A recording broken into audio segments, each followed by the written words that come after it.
পালা? ওই জাস্ট আহি পাইছোঁ। হা? অঁ স্ক্ৰীন টেষ্ট কৰিলে। এতিয়া ৰিজাল্ট নাজানো আৰু কি হয়। অঁ ঠিক আছে, তুমি আহিবা। অঁ ঠিক আছে হ'ব। বা যাব মোৰ লগত ইউজ কৰিবলৈ। অঁ শুনা, হেৰি তুমি বিষ্ণু ৰাভাৰ ফটোখন আনিবলৈ নাপাহৰিবা আকৌ। অঁ ঠিক আছে দিয়া। অঁ ঠিক আছে ঠিক আছে।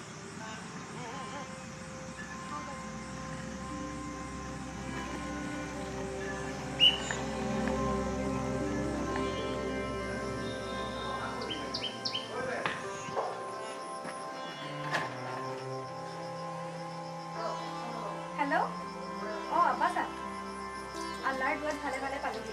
তোমালোকৰ ভালনে? মই চিৰদিনৰ পাছতে তোমালোকক লগ পাম। বাই। এক্সকিউজ মি, মোক কৈছে নেকি? ওচৰতনো ক'বলৈ আৰু কোন আছে? আপোনালোকৰ 2 নম্বৰ শ্ৰেণীতে পৰিছে নেকি? অঁ হয় আহক।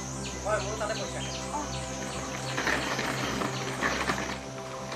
আমাক বাৰু নিবলৈ কোনোবা নাহে নেকি? তাকে আছো উপায় হওক সৰুবানী চৌকাত আহে মই পাছ কৰিলোঁ। ইয়াৰ পৰা সেই এম্বুলেঞ্চ নাযায়। এইয়া ৰাস্তা বেয়া দেখিছানে? ব'লা ব'লা আগবাঢ়া। একদম থাক হৈ দিয়া দেই, থাক হৈ দিয়া।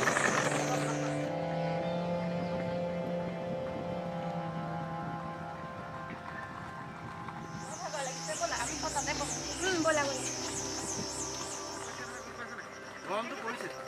হেৰি কৰা বুজিছা, অকণমান ইয়াতে চাহতে ৰৈ লোৱাচোন। অঁ আমি ইয়াতে ৰৈ লওঁ। গৰমটো বহুত বেছি আৰু ৰাস্তাটো বেয়াটো। মোৰহে মানে একেবাৰে বুজিছা, অহা যোৱা কৰি কৰি ভৰি একেবাৰে একদম থন্দিয়াই ধৰি গৈছেগৈ বুজিছানে? আচ্ছা, এই ডিব্ৰুগড়ৰ মেৰী কোনগৰাকী? মই তুমি ন? অঁ এই বাগজানৰ ডেজি আৰু মাইনা তোমালোক? হয়। এই সুধিছোঁ বুজিছা, কেতিয়াবা এই ইমানকৈ ৰখি থকাৰ পাছতো 2-এজন পলাই যায় নহয়। হয় নেকি? সৈন্যাখনটো এজনে কৈয়ে দিলে। তেখেত হেনো কোনোবা সন্থা এটাৰ এই VVIP নে VIP? তেওঁ হেনো কেছ নকৰিলোঁ হ'ব। তাৰ পাছত কি হ'ল? তাৰ পাছত নক'বা আৰু বুজিছা। বুজিছা কাকুলি, বাহিৰত জব কৰিবলৈ যোৱা লোকসকলৰ দশা এনেকুৱাই। তোমাৰতো ভালেই, তুমি বাহিৰত পঢ়িব গৈছা, কিন্তু মোৰহে আৰ্থিক অৱস্থাৰ বাবে পুনৰ আৰম্ভ কৰিলাই নহয়। ইয়াতে ক'ৰবাত কিবা সংস্থাপন এটা পোৱা হ'লে ক'ত পাবা? ইয়াত আছে বা কি? পেপাৰ মিল গ'ল, চুগাৰ মিল গ'ল, সূতাকল গ'ল, আৰু বা যাবলৈ কি আছে? নিজে দেখিছাতো, দেশৰ 50% অধিক যুৱক যুৱতী কৰ্মসংস্থাপনৰ নামত বাহিৰতে আছে। বাৰু এতিয়া এইবোৰ বাদ দিয়া, আমি এই দলংখনিতে গৈ থাকোঁচোন ব'লা। মাইকী মানুহজনী পঞ্জাৱৰ পৰা অহা আজি 14 দিন হ'ল। না মই দেখিছোঁ না মই ফোন কৰিবলৈ সুবিধা পাইছোঁ। সঁচাকৈ এইবোৰ বৰ দুখৰ কথা। তাকেহে, পিছে সেই বতৰো আহিল। আহা আমি আগবাঢ়ো আহা। পিছে কোৱাৰ্টাৰ চেণ্টাৰটো কিমান হ'ল? সৌৱা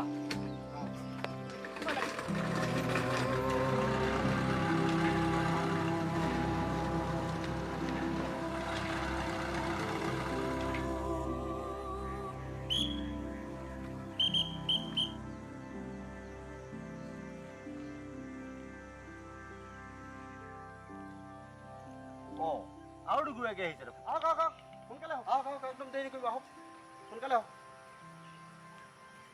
ৰ'বচোন ৰ'ব ক'ৰ পৰা আহিছে? মই গোলাঘাটৰ গোৱা কোম্পানী এটাত জব কৰি আছোঁ। আপুনি? মই যোৰহাটৰ। ষ্টাডি কৰি আছোঁ। ঠিক আছে।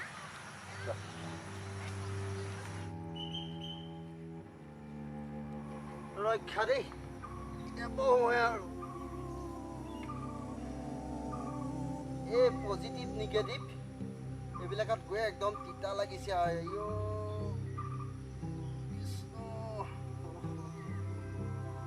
বিৰাট ভাগৰ।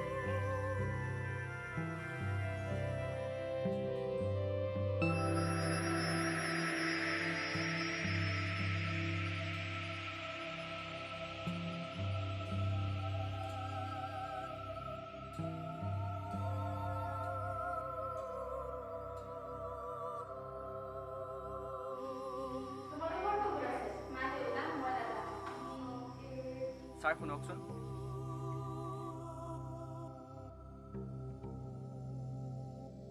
ছাৰ শুনিছেনে? এইটো 2 নম্বৰ কোৱাৰেণ্টাইন চেণ্টাৰ হয়নে বাৰু? জুই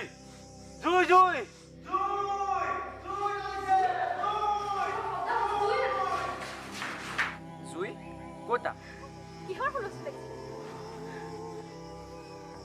এৰা হে দিন ৰাতি একেকাৰ কৰি নিজৰ পৰিয়ালকো আওকাণ কৰি কিমান যে কষ্ট কৰিছোঁ। খাবলৈও সময় নাই, শুবলৈও সময় নাই, হঠাতে টোপনি আহি গ'ল বুজিছা। দেখিলোঁ মই সেই বাঘজানৰ দুভগীয়া লোকসকলৰ শিবিৰ। কিন্তু এটা কথা, তাত কোনো পজিটিভ নিগেটিভৰ কথা নাই। তাত আছে মাথো সকলো হেৰুৱাৰ এখন নিৰ্ধাৰণ আৰু হতাশাৰ প্ৰতিচ্ছবি। আমি সকলো বুজিছোঁ। এতিয়া এই জুই কেৱল বাঘজনতে সীমাবদ্ধ নাই, অসমতো জ্বলিছে। তো দুখটো ক'ত থাকি গ'ল জানে? আমি কোৱাৰেণ্টাইন চেণ্টাৰত আবদ্ধ থাকি বিভিন্ন জাতি জনগোষ্ঠীয়ে পাহৰি গ'লোঁ আমাৰ কৃষ্টি সংস্কৃতি আৰু বহুত পৰম্পৰা। বাপতি সাহোন বহাগৰ বিহুটিও পালন কৰিবলৈ নাপালোঁ। এৰা ঈদো পালন কৰিবলৈ নহ'ল। মাত্ৰ কৰোণাৰ সৈতে যুদ্ধত অৱতীৰ্ণ হ'লোঁ। তাকেহে এশগুৰি সমস্যা এইখন বিপদ। বাৰু সেইবোৰ বাদ দিয়কচোন। এতিয়া গীতাঞ্জলি কিবা ফটো এখন উঠাইছিলে, এখন দি দিয়কচোন। দিয়ক গীতাঞ্জলি, তোমাৰ এখন ফটো আহিছে। অঁ দিয়ক। এইখন আমাৰ ৰাভাদেৱৰ ফটো। এটা কথা নহয়, এখেতে যে ফটোখন আনিছে, আজিতো 20 জুন। আমি দেখোন বিষ্ণু ৰাভা দিৱসটো অনুষ্ঠুপীয়াকৈ ইয়াতে পাতিব পাৰোঁ। কি কয় ছাৰ? এই পাৰিবা পাৰিবা, কিন্তু সেই ছ'চিয়েল ডিষ্টেঞ্চটো বজাই ৰাখিবা। সুন্দৰ হ'ব, আমি বাহিৰৰ পৰাই উপভোগ কৰিব পাৰিম। ব'লা তেনেহ'লে, পলম কিহৰ?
আদি কৰি নানান সমস্যাৰ মাজতে আজি আমি এই কোৱাৰেণ্টাইন চেণ্টাৰতে প্ৰসাদ ৰাভাদেৱক শ্ৰদ্ধাৰে কৰিছোঁ। হেৰি নহয়, ইয়াৰে কোনোবা এজনে ৰাভাদেৱৰ নৃত্য বা গীত পৰিৱেশন কৰিব নোৱাৰিবনে? পাৰিম পাৰিম, কোনোবা এজনে যদি ৰাভাদেৱৰ যদি গীত এটা প্লে কৰি দিয়ে তেতিয়া মই নিশ্চয় নৃত্য কৰিম। বঢ়িয়া বঢ়িয়া বঢ়িয়া। ৰ'বা ৰ'বা, মই প্লে কৰিছোঁ। ৰ'বা এক মিনিট। দেশত কৰোণাৰ এনে গণসংক্ৰমণৰ সময়ত আমি এই নৃত্যটো বাৰু কেৱল অভিশপ্ত বাঘজানবাসীৰ কাৰণে উচ্চৰা কৰিব নোৱাৰোনে? নিশ্চয় পাৰোঁ। সুৰৰে দেউলৰে ৰূপৰে শিকলি ভাঙি দিলি খুলি দুৱাৰ খনোৱালি পূজাৰী